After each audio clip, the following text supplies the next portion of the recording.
Now, believe it or not, I pre-ordered this just yesterday, and I know what you're saying. How did you pre-order this one day before it came out? The only store that still had one of these in stocks was a place called Smith's Food and Drug in Jackson, Wyoming. Unfortunately, that's like a 20+ hour drive for me, and that's gonna suck to do alone, but I think I got some friends who I can take on a road trip with me. So who wants to go on a road trip?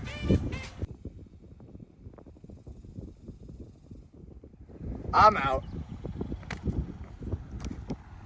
Wait, why? When was the last time we did something together?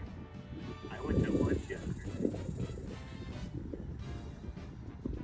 The last thing we did together was you blew up our house. We went to Waffle House the other day, but why don't you let me make it up to you with a fun road trip? I went to Wendy's. Where are we even gonna go?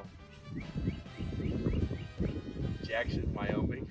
Jackson, Wyoming? Why? I got the Sonic Blast.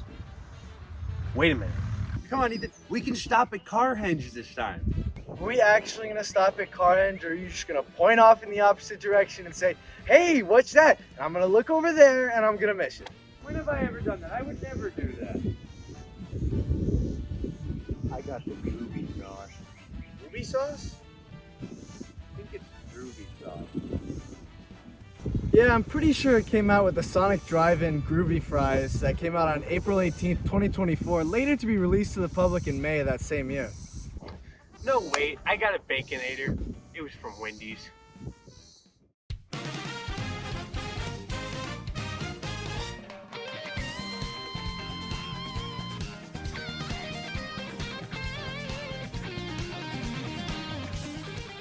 If there's a series out there that everyone can universally enjoy, it's Mario Kart.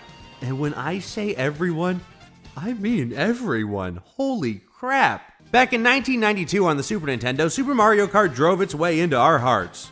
And by our hearts, I mean nowadays everyone hates that game. But for 1992, this was an impressive start and a very solid racing game that was pretty different than anything we'd seen before. A couple of years down the line, the series took an incredibly large jump, advancing and improving the series for the better with Mario Kart 64. Then, after Mario Kart 64 came...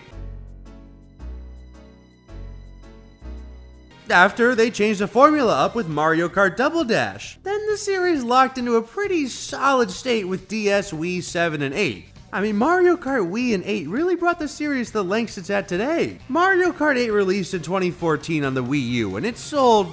okay. I mean, it was on the Wii U, so the best it could do was decent.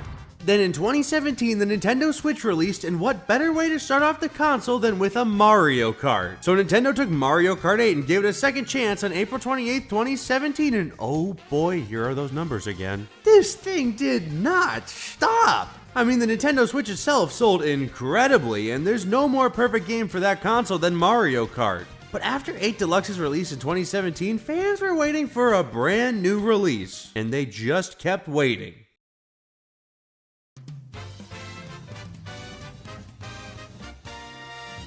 It wouldn't be until 2022 when we got a glimmer of hope. Mario Kart 8 Deluxe was receiving 48 new tracks with the Mario Kart 8 Deluxe Booster Course Pass. And I mean, new tracks are new tracks, but like, I think these may have been just a tad bit lower quality. It was safe to say it was time for a new Mario Kart. I mean, Mario Kart is one of Nintendo's biggest sellers. Do you really think they believed Luigi's Mansion 2 HD was their next big game? Well, maybe, but a Mario Kart game is guaranteed to make millions. It was 2024 at this point, the Nintendo Switch was getting old. Releasing a new Mario Kart on it probably wouldn't have been the best idea. So good thing the Nintendo Switch doubled. Alongside it, we got our first look at the brand new Mario Kart. We didn't see too much because the main selling point of this ad was the Switch 2, but of what we did see, there was 24 racers, a goofy looking art style, and yep, that was Mario Kart. Eventually down the road on the Nintendo Switch 2 presentation, we would get a much deeper look at the brand new Mario Kart, and holy crap, it's open world! Honestly, it was really hard not to be excited for this game. But during the presentation, one thing was left out. Yeah, during the entire presentation, no word was said about the price and everyone was kind of freaking out. Rumors were spreading fast. Nothing was confirmed until Nintendo updated their website.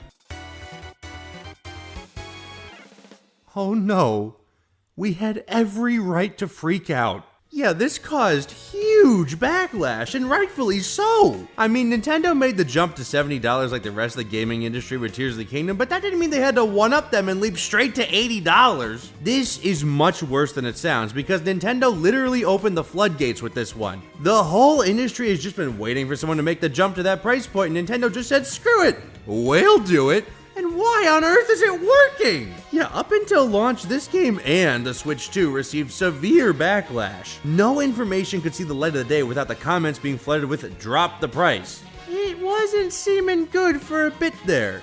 Then on June 5th, 2025, Mario Kart World released alongside the Nintendo Switch 2 and players were ready to boycott, me included. I'm ashamed of myself.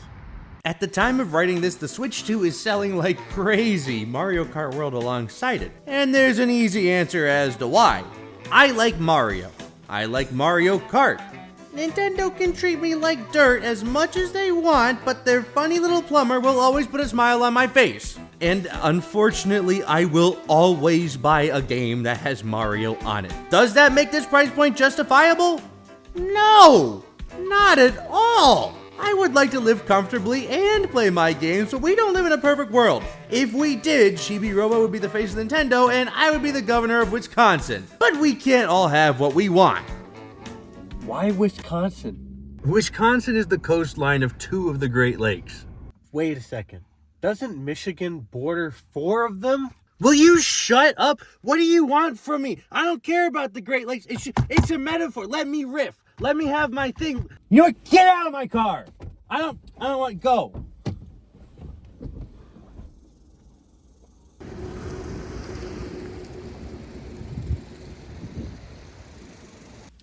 You know, you didn't have to kick him out. I couldn't deal with him for a long car ride. But anywho, I went to the midnight release of the Switch 2 on June 5th. Of course I picked my console up on day one. I was through the roof about a new Mario Kart, and sure, the $80 price point did suck, but the second I booted up the game, I completely forgot about it. And that's not me defending the price, that's just me saying I'm easily distracted. Launching a console with a new Mario Kart is always a smart move, especially with how well the previous game was selling. But what was kinda gutsy was launching one game. This is not a game. Launching the console with one game, that said game being $80 and only relying on that is insane. Especially with the massive shoes Mario Kart 8 left behind. Mario Kart World initially entered development back in 2017 and Nintendo wanted the game to be something new, something different. They eventually landed on an open world concept, which in 2020 they initially realized just would not work on the Switch 1 because... Now, the open world concept seemed pretty cool, but they were worried straight line segments could be considered bland or boring. So that's when they implemented the new mechanics like charge jumps, wall rides, and rail grinding to spice up those segments and keep things feeling fresh and new. All of that was great, but when waiting for a new console to drop, it meant there'd be no new Mario Kart for way too long. So they pushed out the booster course pass in the meantime, which might explain why those tracks were a bit lower quality. It was to keep us occupied because they know some of their fans have no patience. But no matter what you do, waiting a sizable gap to release your next big project will always leave fans ready for something big. Something you now need to live up to. And that's why this video took so darn long, so I'm hoping you enjoy it because I'm back now and this is what I think about Mario Kart World. Mario Kart World!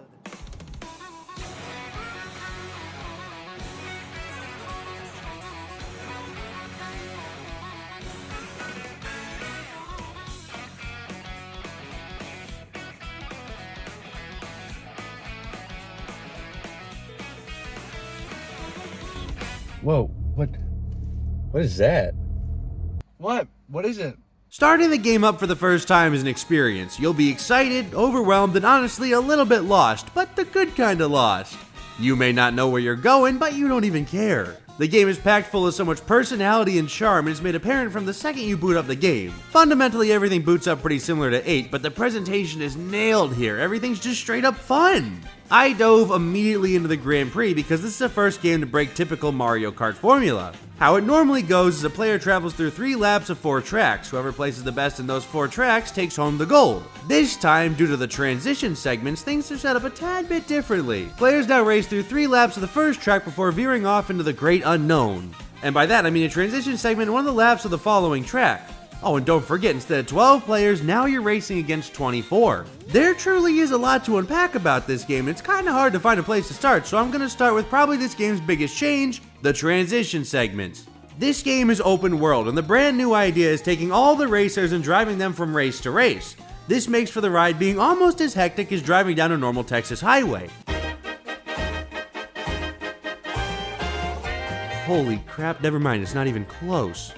Those highways are insane. Players were worried these segments would feel bland and boring due to them essentially being straight lines, but Mario Kart World does a good job at keeping the energy up. Every change made to this game was to spice up these segments. 24 racers keeps the chaos up to a 10 with items flying everywhere, so much so that driving in a straight line will probably knock you down a couple placements. Following that, each transition segment is packed with stuff, whether it be oncoming traffic, random environment effects, or simply changing the terrain. This is enough alone to keep the players on their toes. While this formula is definitely different, it isn't bad. In fact, some transition segments can be really fun. Seeing the biomes change around you mixed with the random weather effects, it adds a level of charm to the world around you. And while at the end of the day I'll forever prefer the classic Grand Prix formula, this is a great time overall. And to make things even better, the computer players are pretty competent this time around. On your drive through the Grand Prix, chances are you'll pick up one of these. I remember seeing these in the trailer for the first time. People were speculating they were a form of gas for your cart. Holy crap, thank goodness that is not the case. That would be awful.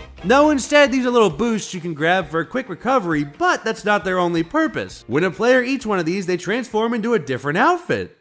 I think my problem is I don't really allow myself to be loved. It's like, anytime I let someone get close to me, I push them away. I couldn't tell you really where it stems from, but it's been bothering me for like the last couple weeks. But I don't know. I'll figure it out. These outfits are honestly a lot of fun. They give the players a wide variety of choices to best fit their personality. And I mean, look, Toad has a massive racing helmet. How can you complain about that? The only real problem with these outfits is the menu. Oh no. Okay, look, this really isn't that big of a deal because at the end of the day, a menu is just means to move forward, but holy crap. Why is the menu organized like this? There's way too much on screen at once, and for some odd reason, Nintendo made it so every outfit has a separate character slot, and it fills up very fast. The easy answer is to straight up just select one character, then follow that with a drop-down menu of their outfits. No, instead, the game gives us a sort option. Yeah, thanks for nothing here. But outfits aren't the only unlockable here. You can also unlock carts with coins, and more importantly, the inappropriately named NPC characters can be unlocked randomly during each race. The way this works is tied to a new power-up, the Kamek transformation. When this item is thrown, all players in front of its user will be transformed into a different character, shifting their weight and handling. But when turning into said new character, you do unlock them to use at any point in the future. This would be fine if it wasn't so incredibly complicated to unlock each one. First off, it's completely RNG based. An opponent needs to pull this item and you have to be in front of them and get hit by it. To make matters worse, certain NPC characters have a higher spawn rate in certain areas, making it seem harder to pull them in random play. And yes, you can get the same one twice. I think it took me a total of 6+ hours of just farming the Kamek item to pull stupid Fishbone and Fishbone Lake. Locking playable characters behind a random item that someone else has to pull has got to be the stupidest idea since the motorized ice cream cone. That's a real thing, by the way. While Grand Prix is a decent amount of fun, it's just different enough from the main formula to not overstep. Mario Kart World also introduces a brand new game mode, Knockout.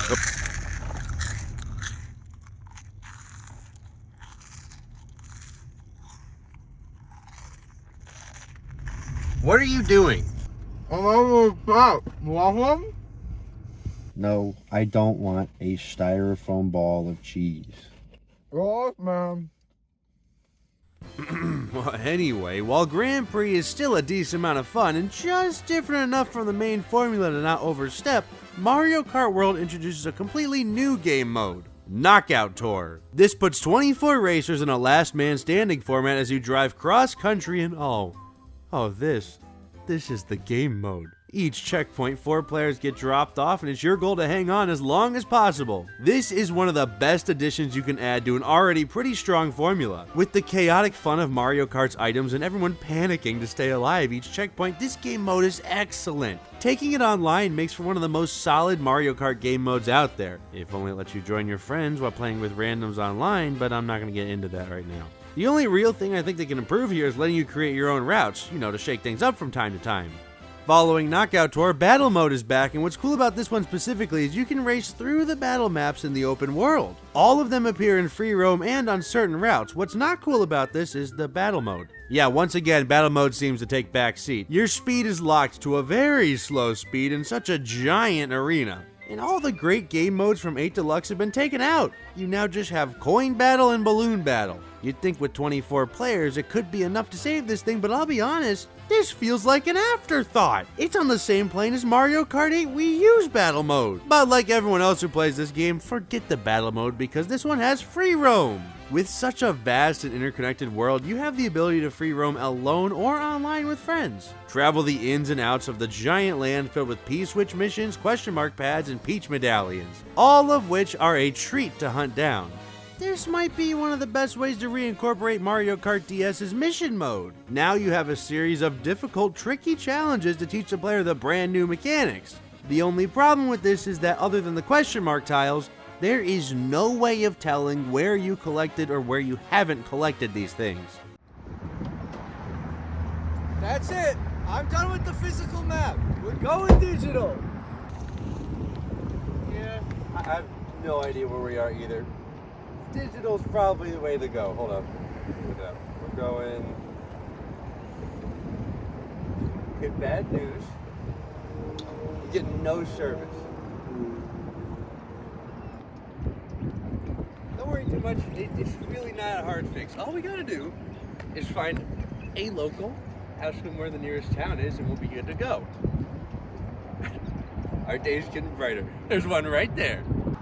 You're gonna ask the creep with the Luigi mask and a bandana for directions?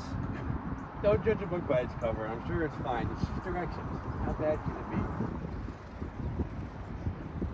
be? Hey, real quick, sorry to bother you. We're not from here, and we're wondering where the nearest town is. I'm getting no service. We're a little lost. Wallet, keys.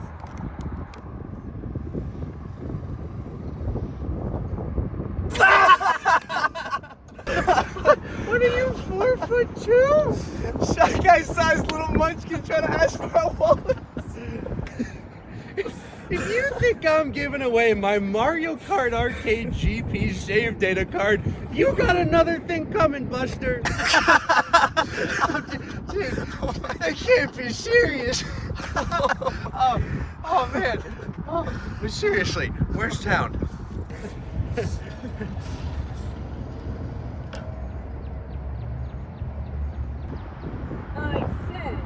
wallets and keys. All right, Ethan, you heard her. Wallets and keys.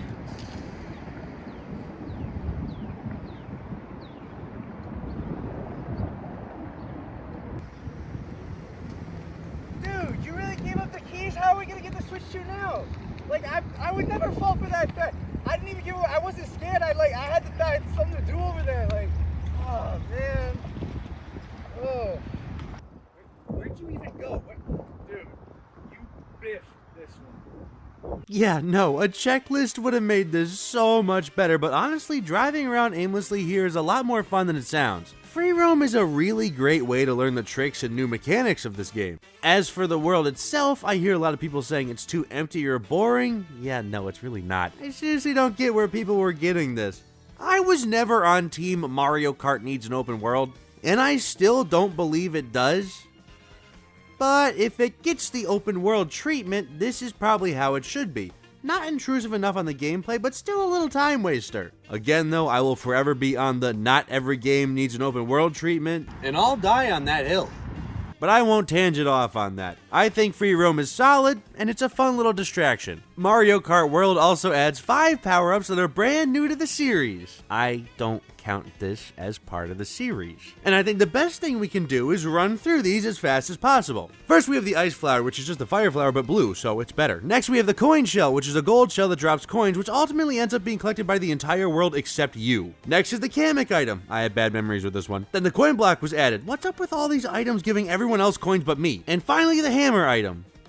I like this one. The hammer's the real standout here. The rest of these items are okay at best. But on the topic of new mechanics, unlike Mario Kart 8, you can no longer drive underwater. Instead, this time your kart transforms into a watercraft, letting you trick off the waves and changing up your handling. At first glance, this is really cool. Certain things like items and stage hazards can spice up the waves, making each time you drive over these different, which is neat. The only problem is, in execution here, I would rather cheese grate my eyes than play some of these water segments. The handling does not feel right in some of these, therefore leaving the water tracks to be the lowest point of the game, which is incredibly disappointing when some of them had such great potential. Maps like Salty Speedway get bogged down with incredibly tight segments with such loose water controls that don't mix well, and don't even get me started on Cheap Falls. With such a beautiful map and really cool segments as you fly down a waterfall, for some reason the developers have you swapping from driving to wave riding, making for one of the most clunky and rough Mario Kart segments I've ever played. Which that brings us to the tracks. This game is a wonderful set of new tracks that complement the gameplay really well. There's so many fun moments and cuts you can pull off with the brand new moveset.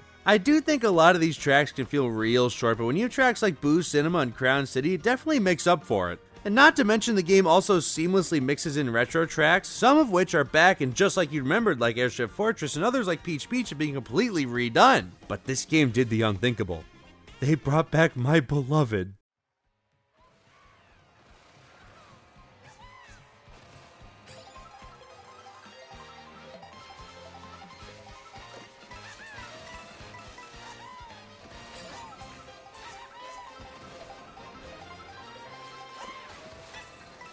That's it. This game's peak. You'd think dropping from 8's 96 tracks to World's 32 would feel like such a downgrade, but the intermission segments do a great job of giving this game replay value. There's so many different routes to take each time you drive through, the game can show you something new every time you play. And that's one of my favorite parts about this game. I always look for replay value and Mario Kart World is packed full of it. Oh, and I almost forgot to add, there are no Super Circuit tracks in this game. Oh, I'm in heaven. Oh, and speaking of heaven, I cannot understate how insane this game's soundtrack is. Sure, you've got your main courses and their themes, which are all great, but for the free roam, the team went and remixed over 100 songs from the Mario series, and they are incredible. You can hear these free roaming or driving through the intermission segments, and it's awesome. There's some deep cuts in here too, like I can't understate how incredible this game's soundtrack is. Now, Mario Kart World is a pretty interesting game for a multitude of reasons, but in this case, this game is the first Switch 2 title, and I think it does a really good job at doing so. When going into buying a Switch 2 and that console having backwards compatibility, it brings up an issue. You'll immediately already have access to great games like Mario Kart 8, Super Smash Bros. Ultimate, multiple 3D Marios, and a couple Zeldas and stuff like that. Those are all already available on the Switch 1, so my fear was, how can Nintendo make these games different enough to warrant buying another one of these games? Because in my opinion, Mario Kart 8 Deluxe is the definitive Mario Kart game. That's why if this console wasn't backwards compatible, you wouldn't have this problem because Nintendo would just have to release another Mario Kart without changing the format, and just it being on that console would be enough alone to warrant a purchase. But now that you already have 8, you gotta get creative, and World does an excellent job at setting the stage for what a Switch 2 exclusive has to be. The format, while similar, is different enough to give players the encouragement to jump in. World and 8 are extremely different games, both of which are great, but that's why shaking things up with the intermission segments in World is probably the best thing this game could have done to differentiate itself.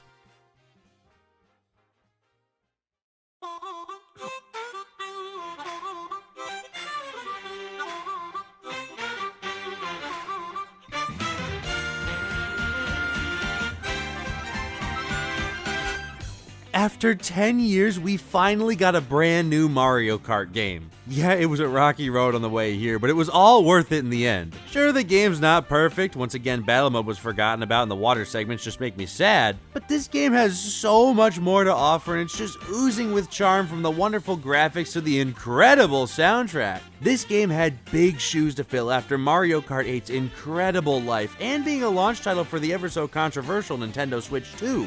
But I think it filled those shoes pretty well. This is such a fun time all around with a wonderful cast of characters and their sweet outfits. Not to mention such a vibrant world packed with cool track after cool track. This game was a blast to play through, and even though I'm already 150 hours in, I'm still having a great time with this one. I love Mario Kart World, and I highly recommend it to anyone picking up a Switch 2. This is one of those games you just have to have on this console. And you know a game is worth $80 when it has absolutely no Super Circuit tracks to slow it down.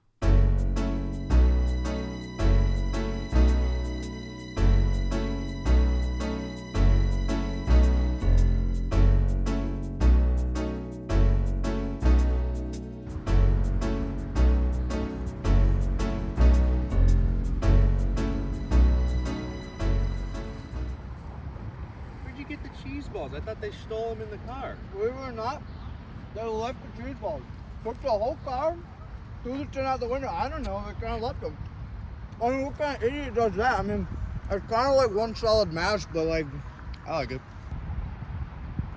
Wait, that's it. Smith's Food and Drug in Jackson, Wyoming. We made it. That's cool, man. All right.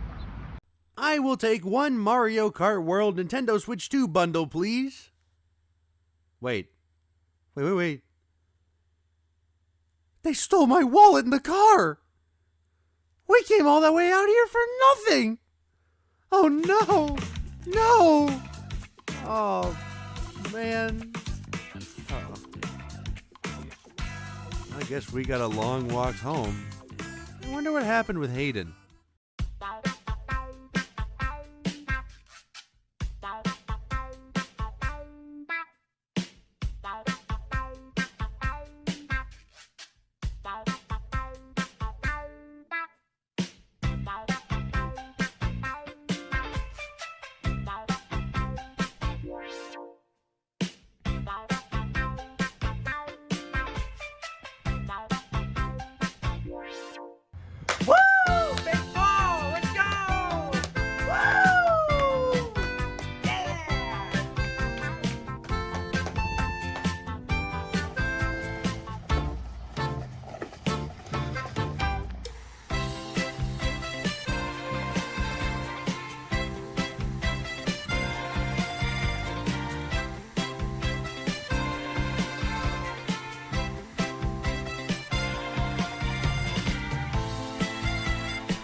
Geez, a Switch 2